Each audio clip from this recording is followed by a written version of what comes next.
Hi everyone, I hope you all are doing well and staying safe and healthy during these times.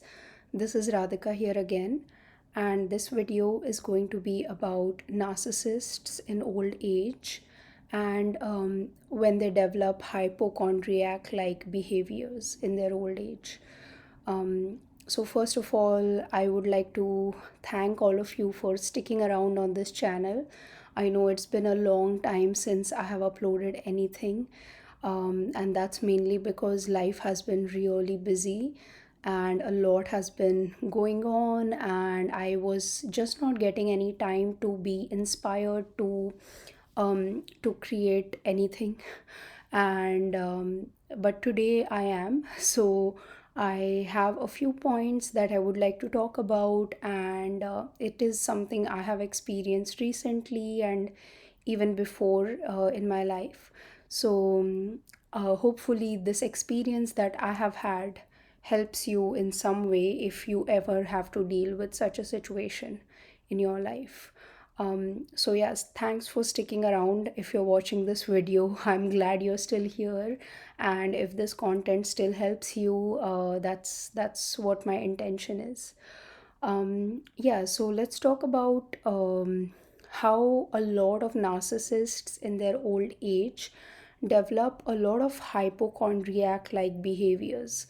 Um, so they might feel like something is failing with their health, or they might constantly go to the doctors and do some checkups, or like they have some symptoms in their body, but the reaction they have to the symptoms could be really like over the top, like they feel like their life is being threatened.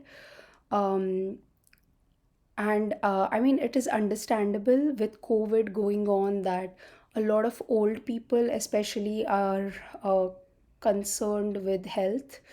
But what I'm trying to say in this video is not is about people who have narcissistic tendencies and whom you have seen throughout the years have these tendencies, and how in the old age they become uh, the tendencies turn a little bit towards being hypochondriacs. So why does this happen? So first of all, whenever we are sick, whenever a human being is sick, or even a living organism is sick, um, it is very natural for us to go in a fight or flight mode, because when you are sick, it is a direct attack or impact that it has on your being, on your ego, on your existence in this world. And the biggest fear all living things have is of dying, because we don't want to die, we want to survive. So it is natural for everyone who's sick to have a certain amount of fear of death. Um, and that's totally natural. But what happens is, in case of narcissists, because their ego is so big, and because they haven't been able to transcend their ego even a little bit throughout their life, and now they are pretty like at the end part of their life where they know the next step is towards death, and death is the ultimate giving up of the ego. Because when you die, the ego stops existing. You merge into the conscious flow of life, and then you might take another form, but the other form has no parts of this identity that you currently have. So death is difficult, or it is something a bit unknown for everyone, but for narcissists especially, it's double or triple hard to think that they are going to stop existing, because they are so attached to the ego and they haven't been able to transcend it even a little bit. So that's why whenever there is a slight attack on their health, and because they are also very materialistically bound. So by materialism I also mean they're bound to their material body, the material health of the body that they have. The attachment becomes a bit of an over attachment, So I'm not saying we shouldn't be attached to the body. We should take care of the body. We should, nourish it, help it, um, be in the most balanced state that it can be in. But at the same time, there needs to be a certain wisdom that we will have to let go of this body at a certain point in time. But narcissists, they often lack that wisdom. And I would like to make another video on this topic, where a lot of narcissists in their old age um, become prone to schizophrenia, um, and other types of mental disorders, because of this over attachment to the body. So maybe that's a topic for another video, and again, something I have experienced firsthand in my life. So I would like to talk about that, but probably in another video. But in this video, so the hypochondriac like behavior, it comes from this over attachment to the body. So it's okay, like, a lot of humans have this behavior, but what happens is, in the case of a narcissistic person, it can really take over, um, like the fate of the family. If the narcissist is in the middle of the family, and they are the one running everything, it really takes a toll on everyone in the family. And also, if most of the people in the family have not recognized yet that this person is a narcissistic person, they keep falling for the trap, of the narcissist again and again, where they say, I'm sick, I need help, so and so, so and so.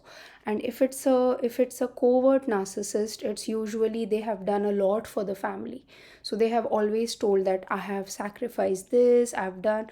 And probably they also have, because covert narcissists, they do a lot for others, but they always do something with the expectation of getting something in return. So this is the time they kind of ask for their debt to be paid back. Um, so if you want to look at it that way, you can look at it that way, that yeah, I'm repaying my debt to the narcissist.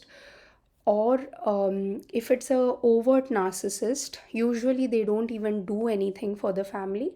But when they are in this phase where they know their ego is diminishing with time, again they also become very demanding. So with an overt narcissist, it might be more difficult, because they haven't really given anything to you, but now they're asking for things back that they haven't even done for you.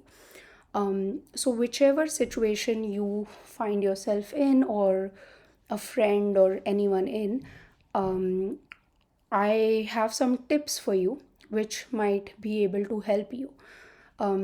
So the first tip is, as always, whenever you're dealing with a narcissist, the first thing you have to do is you have to take care of yourself first.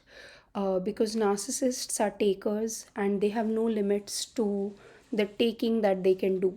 So if you're a giver, and if you find yourself in this situation that you have to do something for the aging narcissistic person in your life, uh, always remember that first you have to take care of yourself, and then you have to do for the narcissistic person.